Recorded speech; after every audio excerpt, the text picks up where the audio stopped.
নির্বাচনের মনে হয় 10-15 দিন আগে পুরা হবিগঞ্জ টাউনের মধ্যে আমার প্রোগ্রাম। ওখানে যাওয়ার পরে উনি নিজে হিসাব বয়ানের আগে সুন্দর করে বক্তব্য দিয়ে দিল। আমি নিজের চোখে তাকায়া দেখলাম এলাকার লোকেরা এত পরিমাণে মহাব্বত করে। ওই মাহফিল কমিটি আমাকে নিজেই জানায়া দিল, হুজুর যদি সুষ্ঠুভাবে ভোট হয়ে যায় তাহলে উনি 96% মানুষের ভোট উনি পেয়ে যাবে, আর বাকি যারা আছে এরা 4% পেয়ে যাবে।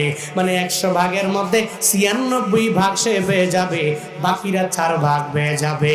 এই মানুষগুলো একটা লিডারের জন্য এরা এত পরিমাণ পাগল বাড়া হয়ে গেল।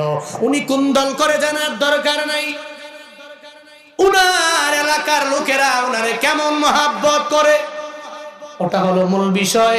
বান্দারে, দুনিয়াতে এমন অনেক লিডার আছে যেই লিডাররা টাকা দিয়েও মানুষের কিনতে পারে না, মানুষের মহাব্বত